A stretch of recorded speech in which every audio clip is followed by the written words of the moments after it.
welcome to another episode of the writer series, the author series Between the Margins, where I, Amara Wynn, sit down with other authors and talk to them about their book, their upcoming work, their process, what they went through, how they feel, and where to find their book. And today I have a great interview with Lauren Covaci.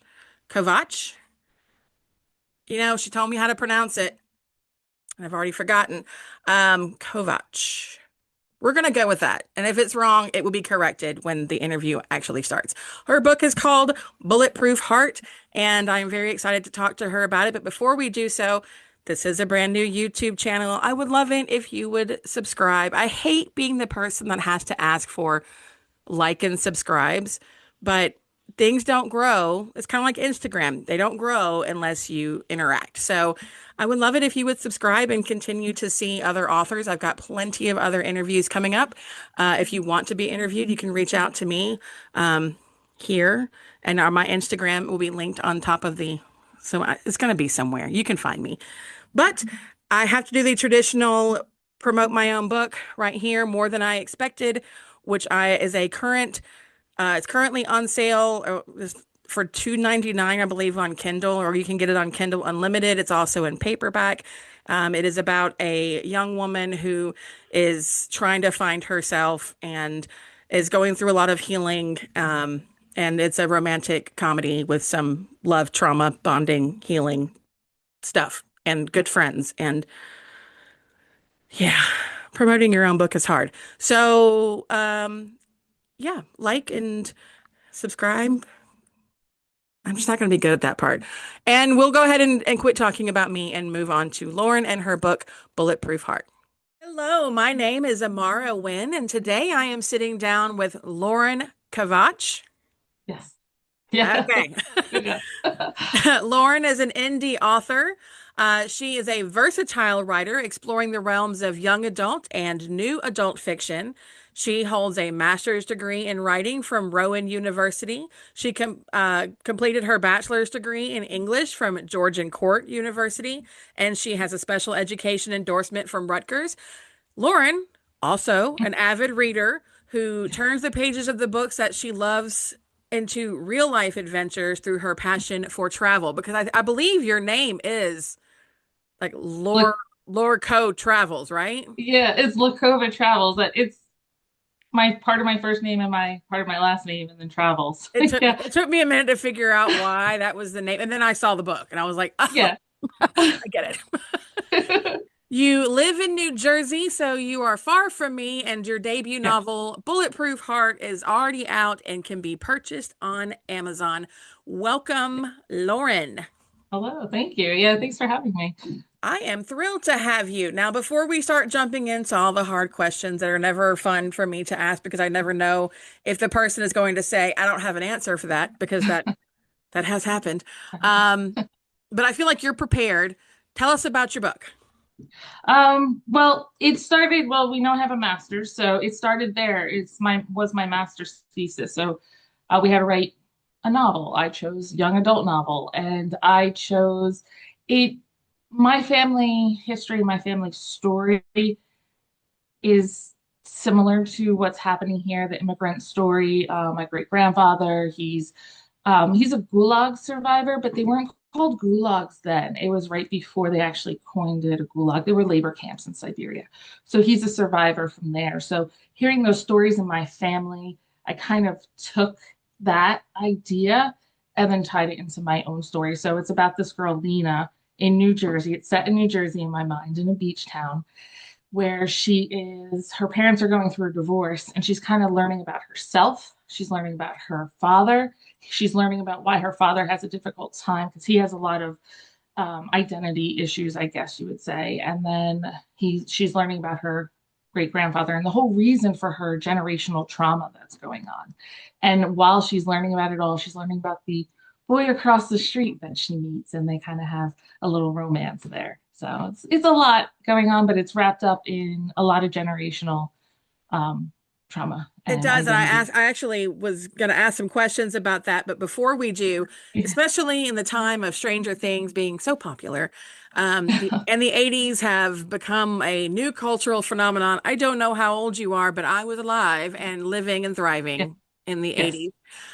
So when I saw that it was set in 1989, this is a moment of huge cultural and political change. Why did you Yes. choose that year as the year for your backstory for Lena and Ant's story?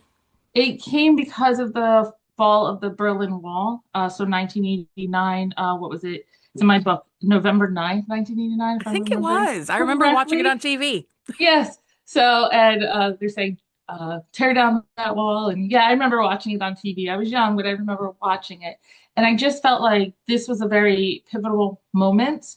And it would be a very important moment for to kind of have like a backstory to what was going on in with her great grandfather as well. Like the idea that these issues, um, oppression, genocide, all of those types of things that we see in the world didn't just happen at one point in history. It's repeated over and over. So it's kind of like a thing that we can see a theme of, okay, it happened to her grandfather. It's happening. Well, it's the Berlin's Wall going down because of what took place. And then we have Ant, who is really from the Ukraine and what's going on over there and why he's coming. So it was all kind of tied together in that The sense. timeline makes sense. Yeah. And as someone who grew up in that time, the music, the pop culture, MTV, all of that really did play a strong role in establishing the atmosphere of what you were writing, which I think Yeah. it was perfect. Like you nailed it, which made me think that you were Thanks. probably from that era. Yes. Yeah, Okay, and that's definitely. why I was going to ask how intentional those references were, but I'm guessing it was pretty intentional because you remember They those are. times.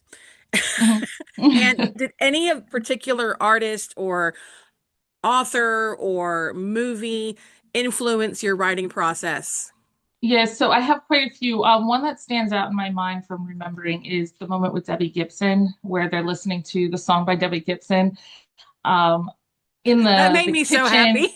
Yeah, it almost like, what are we listening to? What is this? And she's like, oh, I kind of like her, and they're listening to it, and then she makes the comments of like, um, oh, she'll never go out of style or something like that. She makes like a little comment. Yeah, it was like one of those like I guess like an Easter egg kind of idea.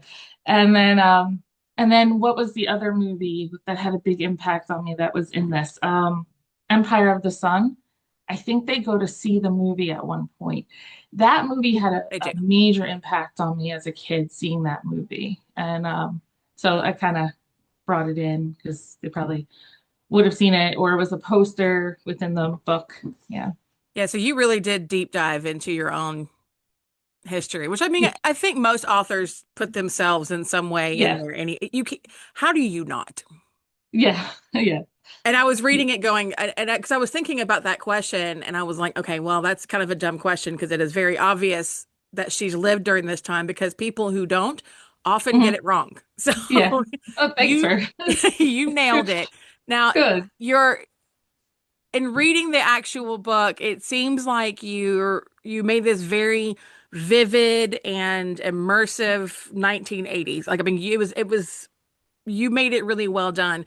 And when you were recreating this whole idea, did you have to go back and do any research or did you go straight from memory? No, I had to go back and do research. I don't have the strongest memory. I have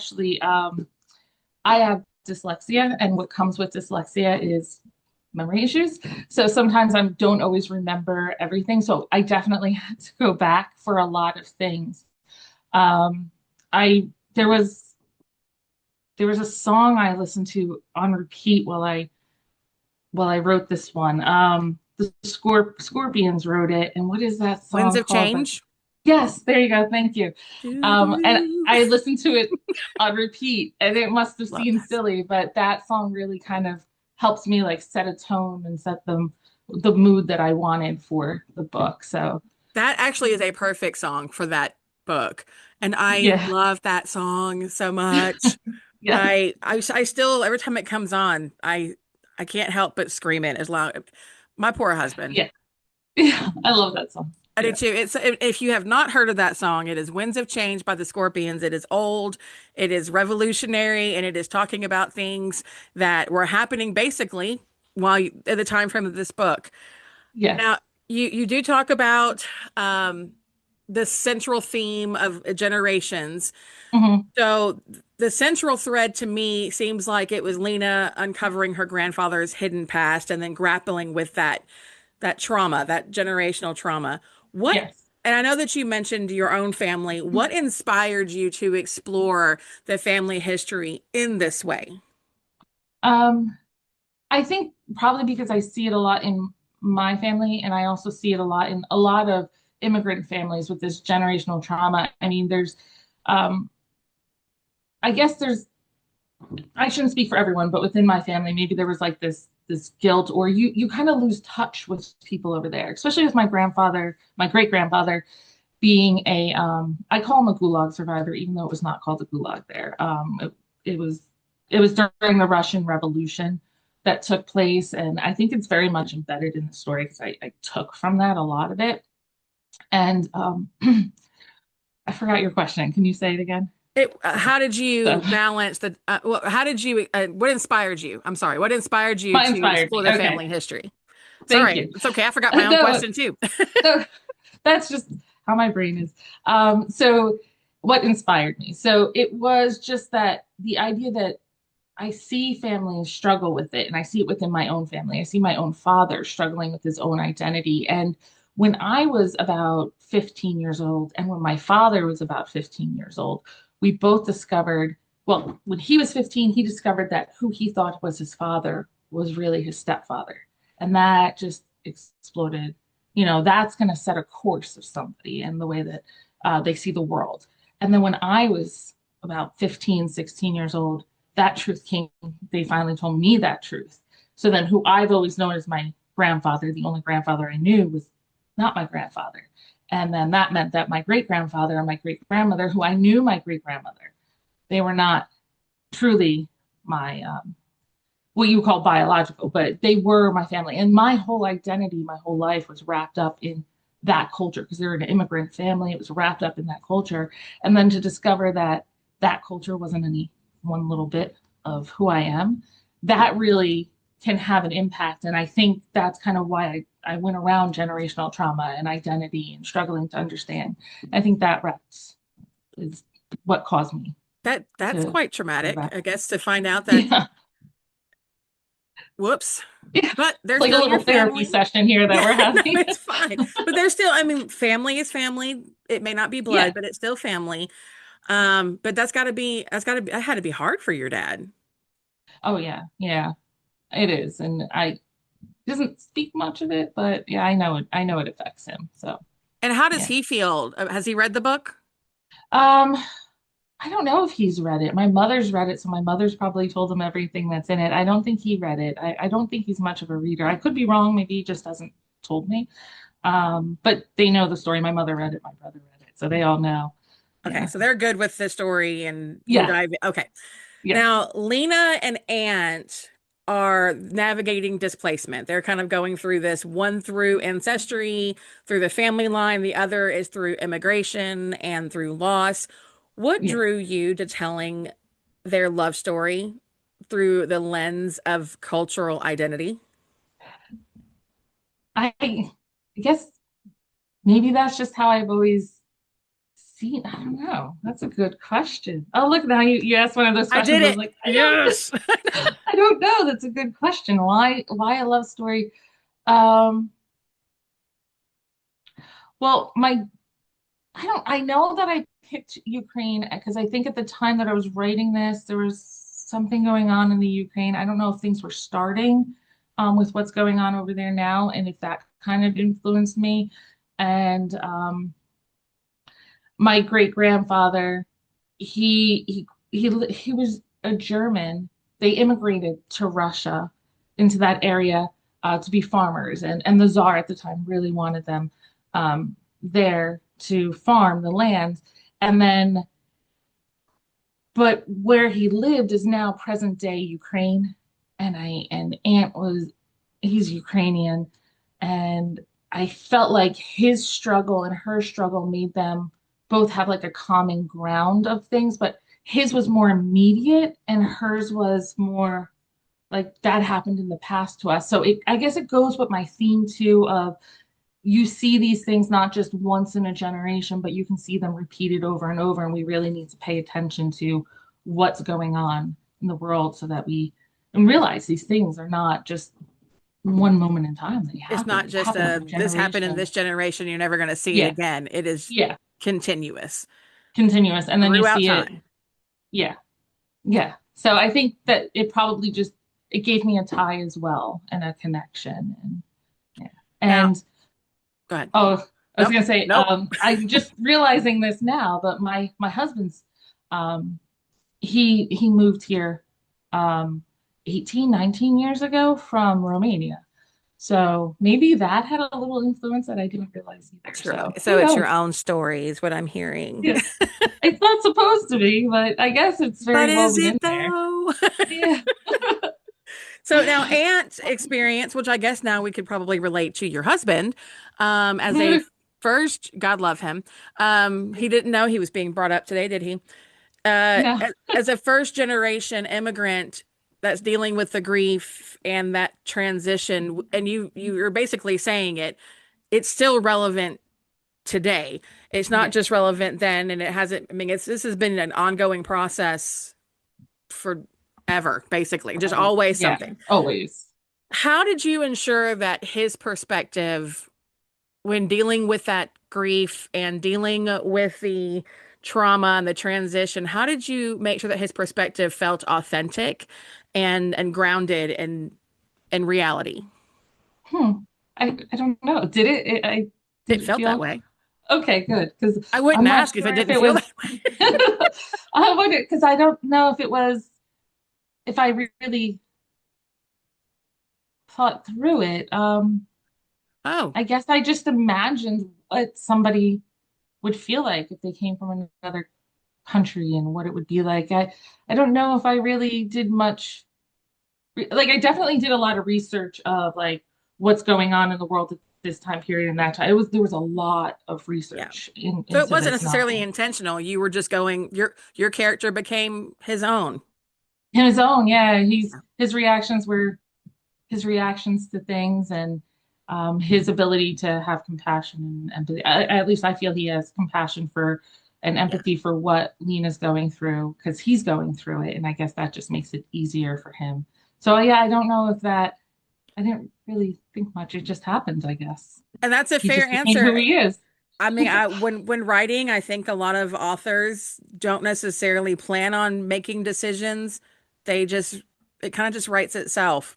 So it makes Right. sense if this is what you're used to and this is what your family has gone through, and it's also what with your husband, it would make sense that it would just come natural to make it seem reality and grounded Yeah, I guess so. because it's your reality.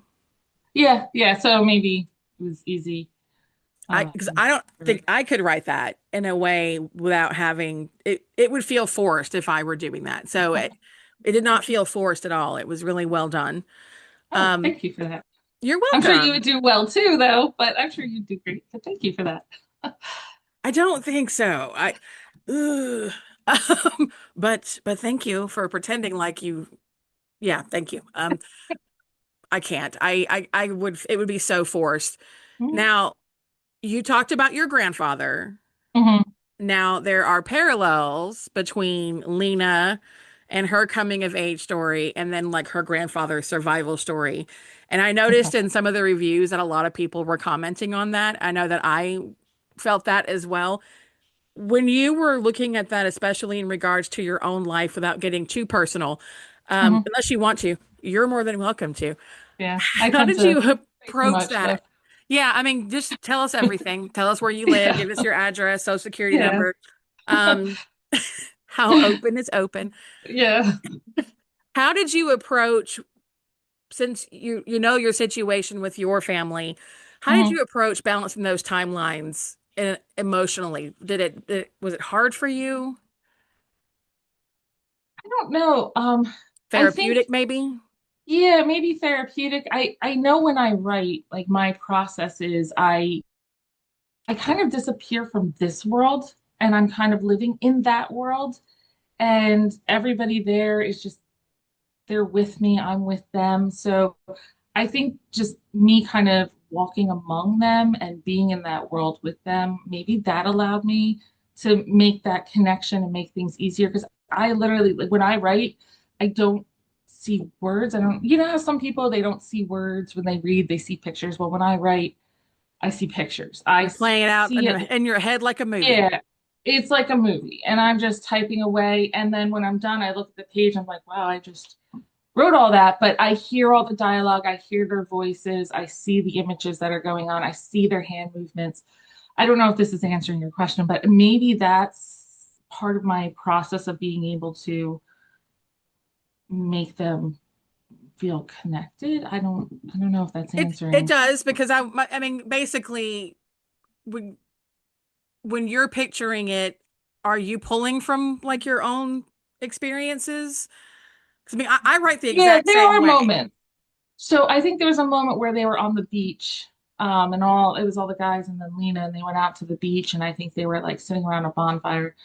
That's like a common thing that kids would do because I kind of grew up near the beach, enough that we could go in the morning and we wouldn't build a fire or anything on the beach, but we would all kind of sit around. So I I feel like you probably did. pulled, I didn't.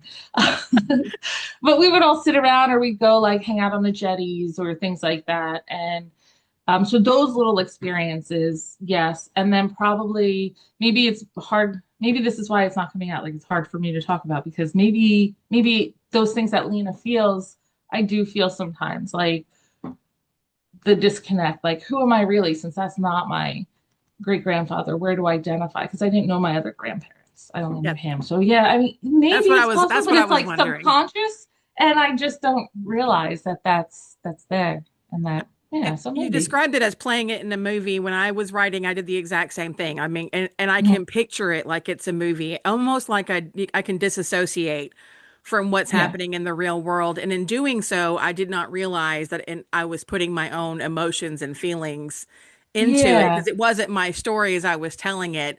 And then when I went back, I was like, oh, wow, Oh wait, that is my story. Yeah, and that's you know, me. I think every writer must do that because as you know, I teach as well, and I have my degree in English. And when I'm teaching, that's a big part of what we study. Like, what was happening on in the world at that time that would influence this writer? So, and what was happening in their personal life. So, yeah, I guess we all just do it. It's You just just balanced it natural. emotionally with kind of by dissociating. Yeah, because yeah, you just kind of step into this other world where they're not. It's not you. It's them. Like it's them who are playing out the role. That's what I'm trying to say. I Like kind of like that it's though. yeah, it's not. Yeah, This is it's their Lena trauma, not who's my really. trauma. This is the yeah, it's their trauma, it's not my trauma. So Even though yeah, deep down inside, probably is. it We probably probably is. all do that. It's Now, I our mean, therapy session again. exactly. That's what I feel like writing is. It's just like one big It therapy definitely session. is. They say I was reading an article somewhere where they said that writers tend to like to be able to write, you have to go into this deep area of your mind that is like where all the creative stuff lives and all your memories and all that, and then you pull it from there. It was, I guess, it's a study or a thought that they're having that's possible. So that I guess would support what we're saying. Yeah, Yeah, I agree. And I've read something else similar about that, and about how our best ideas, we are convinced that it didn't come from us, that it just miraculously appeared, but in yeah, actuality, it's something that stemmed from something that's happened to us. So right. yeah, we are all our own therapist. Um, I do want to. We talked about the Berlin Wall. We talked about how that fell, and I'm sure people are so young they're not going to remember. They don't remember anything. I am so old. Um, You're not, but I get the feeling. I am. So I am old. I am old. Um, when you were including stuff like the Berlin Wall and how that would impact a young adult character's inner world, was it important for you to include that broader historical text into your writing? Was it important to include those things to kind of make it feel more real, give it it more was, and stakes? even yeah, and there were moments where I really felt like, am I getting my history right? Am I getting the points and this right? Did I make a mistake? Because I'm not a big history. Um, that's not my major, that's not where I tend to sit. So I would definitely ask a lot of people, like, am I getting this right? Would this happen? So it was very important to me. Even the dates, like the book is set up. I guess we can see it as like her journal, because it's set up by dates, and those dates are very specific. And I had to create an entire timeline of like what happened during this time, how many days would pass, what would this have taken place on this day? Does this make sense? Was this song out at this time? When was the movie out? Would it have been in theaters? What There was just so much like It felt timeline like wise you that did I a had lot to, of plotting out to get things yeah, right. yes. And I'm not a typical plotter. I'm usually like, let me just write what I'm going to write and see what happens. But this one, I wrote it and then I had to step back and go, okay, let me figure this out, make sure I did everything right and redo it. It's especially hard when you're picking a very specific time and a very specific real world event to write about Mhm. because it's easy to get wrong. Yeah. And Yes. if you get it wrong, people are going to call you out for it. Right, right. And I'm like, did I make a mistake on anything? And it does sit in the back of my mind, like, I hope. And I guess if I did, I mean, I should know. Someone should say this was, I don't think I saw any like yeah, but I tried. I went through, I mean, when as I was reading it, I don't think I saw anything Okay. Yeah. that really stood. I don't know. And there were a couple timelines in there. Like there's 1989, there's the great grandfather's story and what was happening then. So, because I think you even get like a little um, flashback moment of what happened with the grandfather and when he Yes. was taken from his home when he was a young kid. So yeah, it was a lot to just kind of follow. Is everything matching Yeah, and well, line it and up? thankfully I couldn't relate to any of the times from the great grandfather, but as I was reading through all the stuff from her, I was like, sounds right. So I'm just going to take your word for it that everything else timeline wise was correct Yeah. because I Yeah. don't know. And it was hard for me to find that history Oh, I from the imagine. great grandfather. It took me a while to like pinpoint it. And then I would find some things and think, okay, that doesn't really make sense. Like I really had to analyze, like, is that factual? Is this a blog that someone's just talking? Is this really what happened? I really had to dive into all of that. That's a So, lot of research that I don't yeah. want to do. Because my original intent was that this was going to be historical fiction. And then the Oh, romance came in. So I guess it's a blend of historical fiction and romance in it. so can And we call it historical romance with the I guess twist? is there a genre of historical romance? I There is. wonder. There is? Okay. Yeah, Yeah, so so this would yeah, fit. we could. Yeah, all right.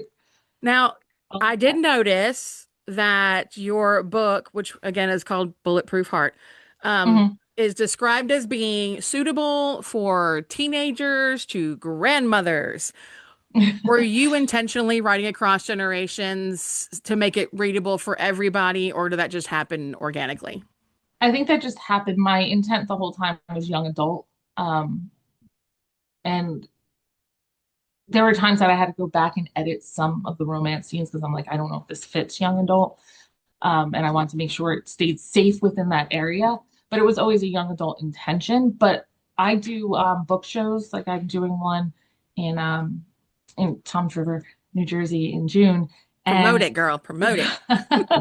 and it's at oh, I can promote it. It's at Track. It's which I'm a member of. It's an artist community in Toms River, and what was I saying now that I got off track from that? The book being a young adult book, but Oh yeah. translating all the way to grandma's. So when I go to these book shows, um, I get adults. I've had young adults coming to buy the book, and then I've also had adults, and I've had adults like excited, like, oh, I've heard about this and I want to read it. And it's because it's 1989, or it's an immigrant story, or it's something they connect with and they want to read it. So my intent was always YA, but yeah, I get everybody reading it. AKA the Gen X people. Yes, yes.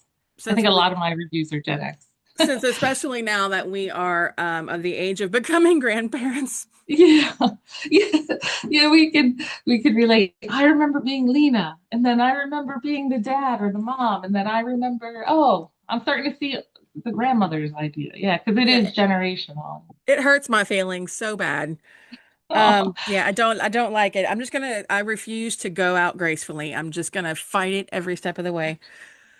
All right, I think your book is amazing. Can you Thank go ahead? you. Because I ask everybody the same question. One, where can we find it? Which I will put it on the screen. And two, what has been your biggest struggle as an indie author?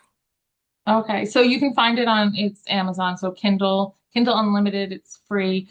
That's Um, where I read it. and then so you can get it there, also at the book show if I'm there, if someone comes, so I'll be there. And then my biggest struggle as an indie author, I mean, people would probably say like getting your book out there, people knowing about it, but I think my biggest struggle is admitting that I am a writer and owning that and having that confidence to go out there and say, yes, this is my book, this is my art, this is my soul on paper and sharing that. So I think that's the hardest part is the imposter syndrome. That is so honest. I don't think I have acknowledged, even though it's published and it's out there and people have read it, and I worked really hard on it, the imposter syndrome is so real. Mhm. I don't think I've actually said the words that I'm an author to Yeah, anyone. yeah. Yeah, I'm slowly starting to do it now. Like, yes, I wrote a book and I'm an author and I have another one in the process. Like I'm in the editing process. I'm working on another one. Will So it be another historical romance? I'm actually diving into romanticy. I decided to dive into that. But it has generational trauma in it again, and it has all of those things. But yeah, and it's in a fantasy world, and in my mind, it's a fantasy world, but I've taken like the Pinelands Pine Barrens because it's kind of where I grew up in New Okay. Jersey, and I've taken all of the folklore and those stories and kind of popped it into there. So yeah, that's what that one's going to be. Oh, I'm excited about that. The romantasy is blowing up right now, It and is. I would love to read something a little different Yeah. than, is it going to have a sword on the cover? No, I don't know what it would have on the cover. Um, All and I don't romantasy know if books I have a want to, sword. should I give it away? I guess, you know how most stories have like dragons or this or that? Well, mine has the Jersey Devil. So the Jersey Devil's in mine. So Okay, we'll that's new and see. interesting. Yeah. And I've changed a lot of like I call him something else and there's more than one of him. But yeah, so that's going to be different. So I don't know if that would be on the cover or Uh, not. So we'll see. Okay, I'm color me intrigued. Because yeah, that's new. I've never heard of that as an, Yeah. you know what? I'm gonna let you not spoil anything, and I'm gonna let you put it out, and then I'll read it, and then we'll do this again. Yeah. Okay. I enjoyed talking to you today. Your book is great. I'll put your website up. Plug one more time your upcoming book show. Oh, it's in Toms River, New Jersey. It's at the track. It's Toms River. It's Toms River Artist Community, and it's on Main Street in Toms River. It's on June 6th. Okay, that's Uh, what I was like. Don't forget to tell us when it's gonna be. yeah, it should be a Friday evening. I think it's June 6th. Is it on your Yeah. website? I will post it on Okay. there. The old one's on there from last year. So the Okay. new one will go up once the advertising goes out. So we're Perfect. currently gathering authors. So Well, I want to come to New Jersey. yeah, and it's by the beach. So it's a beach town. So one I Tom's River, don't think I've yeah. ever been to New Jersey. No, I mean, it's I've very, driven through it to get other yeah.